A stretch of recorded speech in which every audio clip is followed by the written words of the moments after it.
O caminho de Marcelo, quando a fé venceu a traição e a dor. Marcelo sempre foi um homem trabalhador. Desde jovem, aprendeu com o pai que honrar os compromissos era mais importante do que qualquer outra coisa. Casou-se com Ana, uma mulher doce e dedicada, e juntos construíram uma vida simples, mas feliz. Tiveram 2 filhos, Lucas e Sofia, e, aos poucos, Marcelo foi subindo na empresa onde trabalhava como supervisor de produção. A vida parecia estar no lugar certo. Mas o que ninguém sabia era que, nos últimos 2 anos, Marcelo havia se envolvido com uma colega de trabalho. No início, eram apenas conversas inocentes, depois almoços de negócios, até que a coisa escapou do controle. Ele se sentia dividido, amava Ana e as crianças, mas a paixão pela outra mulher o cegava. Mentia para a família, inventava viagens de trabalho, e a cada dia a culpa o consumia mais. Até que um dia, Ana descobriu. Foi por um bilhete esquecido no bolso da camisa, uma mensagem carinhosa assinada por Larissa. Quando Ana o confrontou, Marcelo não teve coragem de negar. O choro das crianças, o olhar de decepção da esposa, a vergonha de si mesmo, tudo desabou sobre ele. Ana, destroçada, pediu que ele saísse de casa. Não quero mais te ver. Você quebrou tudo que construímos, disse ela, com a voz trêmula. Marcelo se mudou para um quartinho nos fundos da casa de um tio. As noites eram longas, o remorso não o deixava dormir. Ele tentou reconquistar Ana, mas ela não queria nem ouvir seu nome. Os filhos, confuso, choravam quando ele ligava. O trabalho, antes seu refúgio, virou um fardo. Larissa, ao ver a situação, se afastou. Não quero problemas, disse ela. Marcelo se sentiu sozinho como nunca. Foi então que, em um domingo à tarde, enquanto caminhava sem rumo pelo bairro, passou em frente a um pequeno salão simples, com uma placa discreta, Congregação Cristã no Brasil. De dentro, vinha o som de vozes cantando sem acompanhamento de instrumentos, apenas a melodia pura dos irmãos. Asterisco Jesus, meu Salvador, a ti me entrego agora. Perdão peço, Senhor, por minha vida errada, asterisco. Algo naqueles versos o tocou. Ele parou, hesitou, mas acabou entrando. Dentro, tudo era simples, bancos de madeira, irmãos e irmãs vestidos com modéstia, alguns de cabeça coberta, outros com ternos modestos. No púlpito, um ancião de cabelos brancos e voz serena dirigia a reunião. Não havia holofotes, nem palmas, nem shows, apenas um clima de reverência e sinceridade. Marcelo sentou-se no último banco, envergonhado. Nunca havia entrado numa igreja assim. Os hinos continuavam, e a cada palavra, seu coração parecia amolecer. Quando o ancião anunciou o momento dos testemunhos, vários irmãos se levantaram, uns chorando, outros agradecendo a Deus por livramentos, curas, perdões. Um irmão contou como Deus o livrou do álcool. Uma irmã agradeceu pela cura de um filho doente. Marcelo ouviu tudo aquilo e sentiu uma ponta de esperança.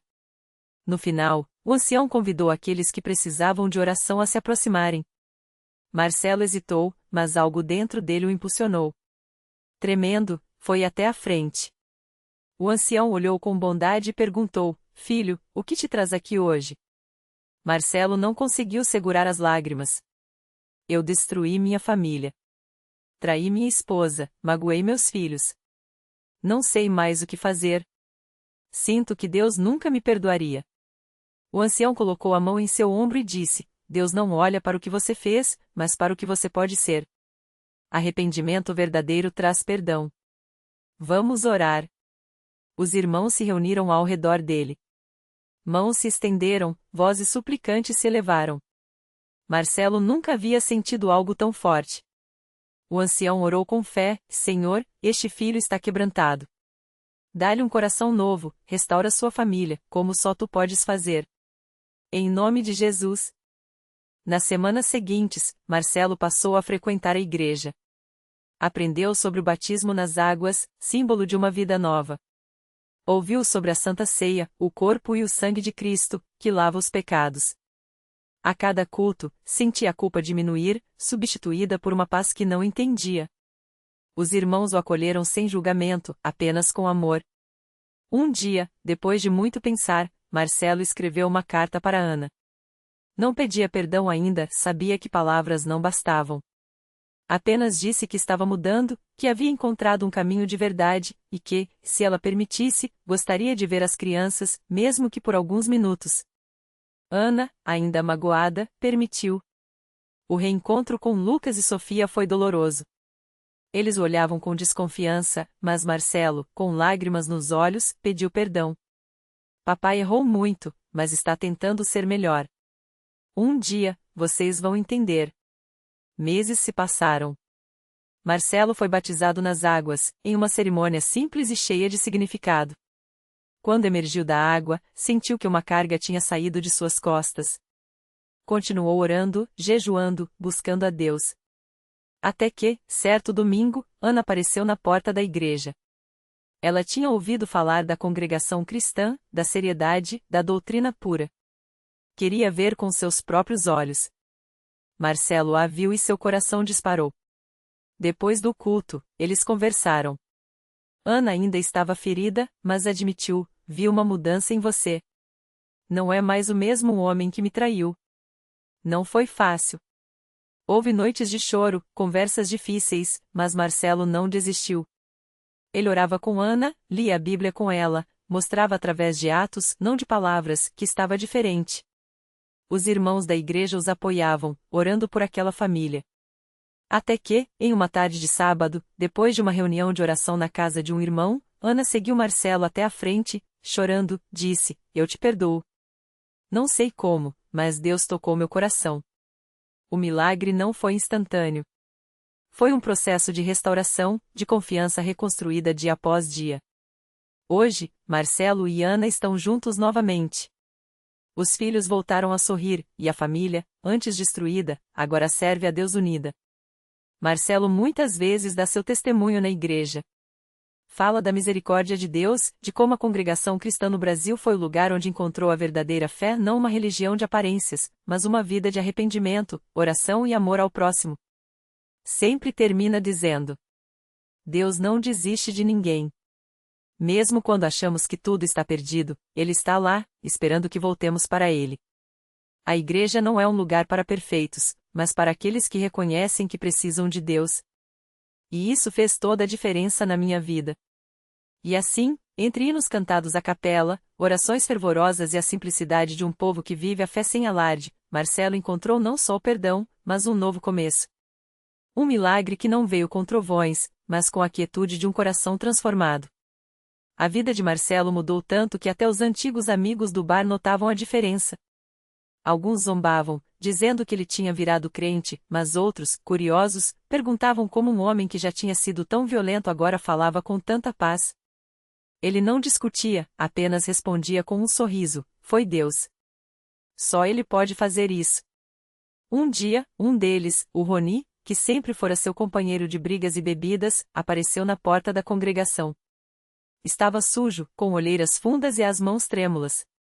Marcelo o reconheceu imediatamente, sem hesitar, o abraçou forte. Roni chorou ali mesmo, no meio da rua, confessando que não aguentava mais a vida que levava. Marcelo o levou para dentro, sentou ao seu lado no banco de madeira e disse: aqui você vai encontrar a paz que está procurando.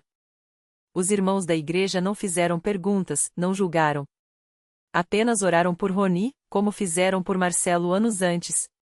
E assim como aconteceu com ele, Roni começou a frequentar as reuniões, a ouvir a palavra, a sentir o peso das suas culpas sendo tirado pouco a pouco. Não foi de um dia para o outro, mas ele também encontrou força para largar as drogas e o álcool. Hoje, Roni é batizado e ajuda outros que chegam na igreja com as mesmas feridas que ele já teve. Marcelo e sua família continuam firmes. Sua esposa, que antes vivia com medo, agora sorri com frequência. Os filhos, que quase não o viam, hoje o acompanham nas reuniões e cantam os hinos com voz firme. Até a casa deles mudou, onde antes havia gritos e portas batendo, agora orações antes das refeições e a Bíblia aberta sobre a mesa. Às vezes, quando Marcelo passa pela rua onde costumava brigar, ele para, olha para o chão e agradece a Deus. Não é saudade, é gratidão. Porque ali, naquele mesmo lugar onde quase perdeu tudo, Deus o encontrou. E o que era para ser o fim, virou apenas o começo de uma história que ainda está sendo escrita, não com tinta, mas com fé, amor e muita, muita misericórdia.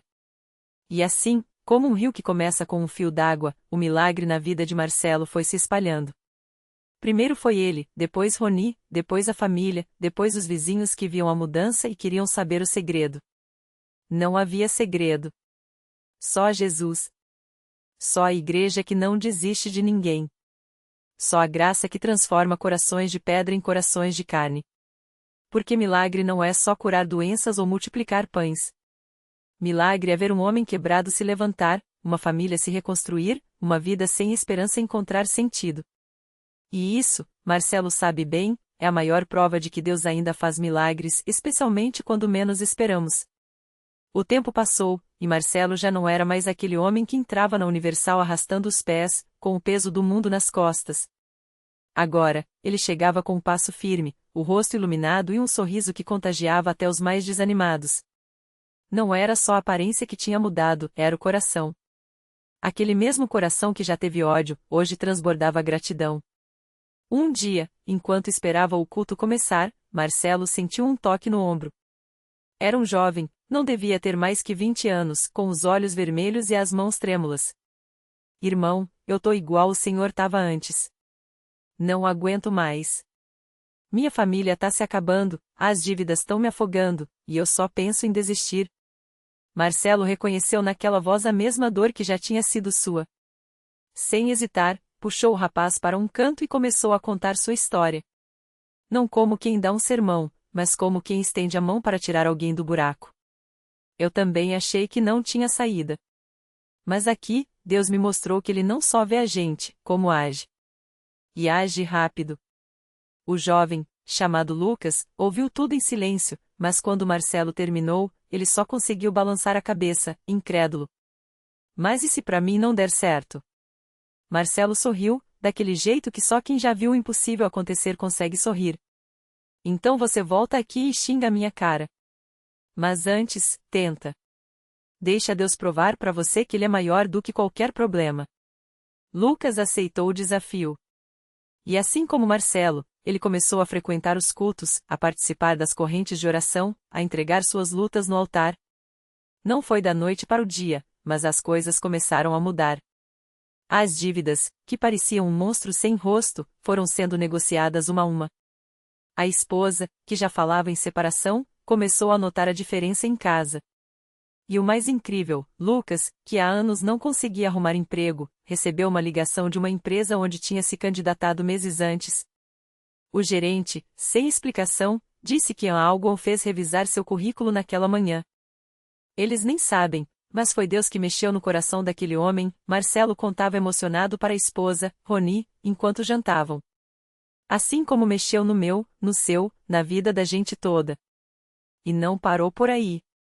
Marcelo, que antes mal conseguia olhar nos olhos das pessoas, agora era um dos primeiros a chegar na igreja para ajudar. Seja organizando as cadeiras, seja orando por quem chegava quebrado, ele tinha descoberto um propósito, ser a prova viva de que Deus não desiste de ninguém. Até os pastores comentavam. Esse homem aqui é um milagre ambulante. E o melhor, ele não guarda para si. Porque milagre mesmo é isso, não é só receber, é passar adiante.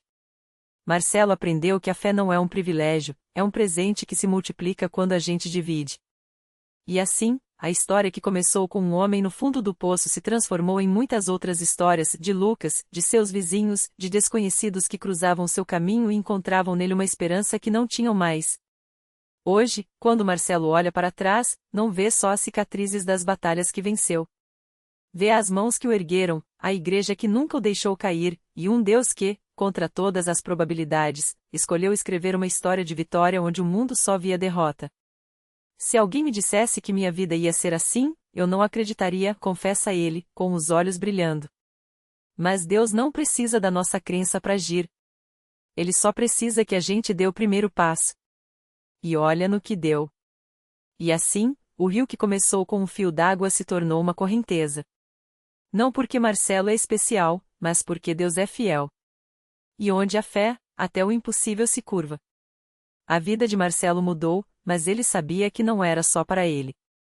Cada testemunho que ouvia na Universal, cada palavra do pastor, cada oração respondida lhe mostrava uma coisa: Deus não faz milagres só para abençoar um, mas para que muitos vejam e creiam.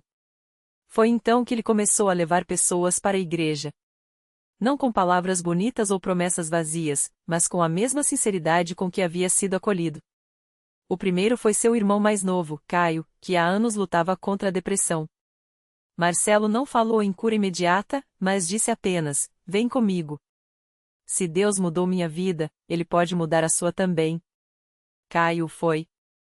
Chorou no altar.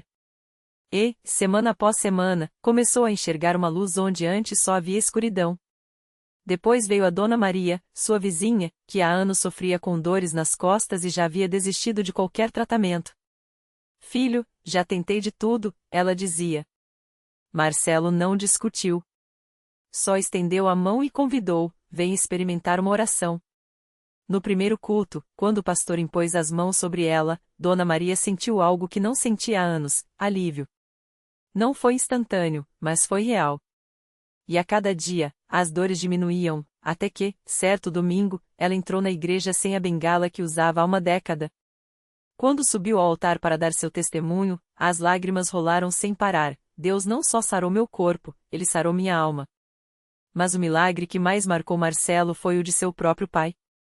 Um homem duro, que nunca havia pisado numa igreja e ria quando o filho falava de fé. Até o dia em que um exame revelou um problema grave no coração. Os médicos foram claros: era uma questão de tempo. Marcelo não desistiu. Orou, jejuou, levou o pai à igreja mesmo contra a vontade dele. Na primeira vez, o homem ficou no fundo, de braços cruzados, como se quisesse provar que nada iria acontecer. Mas quando o pastor começou a orar pelos enfermos, algo dentro dele se quebrou. Ele não chorou. Não gritou. Só abaixou a cabeça e, pela primeira vez na vida, pediu ajuda a Deus. 3 meses depois, novos exames. Os médicos não acreditaram. O problema que deveria ter piorado, havia desaparecido. "Não tem explicação médica", disseram. Mas Marcelo sorriu, porque ele sabia: para Deus, não há impossíveis. Agora, toda vez que Marcelo entra na Universal, ele olha ao redor e vê o que antes não via: não são só paredes e bancos, são vidas sendo transformadas. São mães que recuperaram filhos das drogas, casais que reconstruíram seus lares, jovens que encontraram um propósito. E ele entende que o maior milagre não foi só o que Deus fez por ele, mas o que Deus continua fazendo através dele. "Eu era um homem quebrado", ele diz, segurando a Bíblia que hoje não sai de suas mãos. Mas Deus pegou cada pedaço e fez algo novo. E o melhor: Ele não parou em mim. Todo dia, Ele usa a minha história para tocar outra pessoa. Para mostrar que, não importa o quanto a gente tenha caído, sempre tem uma mão estendida para nos levantar. E assim, o que começou como uma busca desesperada por uma saída se tornou uma corrente de bênçãos. Porque quando Deus opera, Ele não faz pelas metade. Ele restaura, multiplica e usa até as nossas cicatrizes para mostrar ao mundo que, com Ele, até o fim pode ser um novo começo. Na Universal, as histórias de milagres não são apenas contadas, são vividas. E a vida daquele homem se tornou um testemunho vivo de que Deus não só transforma, como também capacita. Depois de receber sua cura espiritual, ele não ficou parado. Começou a frequentar as reuniões de libertação, não mais como um necessitado, mas como um intercessor. Suas mãos, que antes tremiam de medo, agora se levantavam em oração por outros que chegavam com o mesmo desespero que um dia o consumiu. Foi numa dessas noites que ele conheceu Maria, uma mãe que carregava no rosto o peso de uma filha viciada em drogas. Ela já tinha procurado ajuda em todos os lugares, mas a cada tentativa, a menina voltava para as ruas. Quando ele viu os olhos cheios de lágrimas dela, reconheceu ali a mesma dor que já tinha sentido. Sem hesitar, se aproximou. "Minha irmã, eu sei o que é sentir que não tem mais jeito. Mas Deus tem o poder de mudar até o que parece impossível. Vamos orar juntos?" E ali mesmo, no meio da igreja, ele colocou as mãos sobre os ombros de Maria e começou a clamar. Não com palavras bonitas, mas com a autoridade de quem já tinha sido resgatado das trevas. A mulher chorou, mas dessa vez, não era um choro de derrota. Era a fé renascendo. Dias depois, Maria voltou à igreja, mas dessa vez não sozinha. Ao seu lado, estava a filha, com os olhos brilhando de uma maneira que só quem foi libertado conhece. A jovem contou que, naquela noite de oração, sentiu algo estranho, uma paz que não vinha dela mesma. E então, como se uma corrente tivesse se quebrado, ela sentiu vontade de voltar para casa. Não foi fácil, mas dessa vez, ela não estava sozinha. A mãe, fortalecida pela fé, e aquele homem, que agora era como um irmão, não a deixaram desistir. Eu não entendo como, mas Deus usou você para me trazer de volta, a moça disse a ele, segurando sua mão.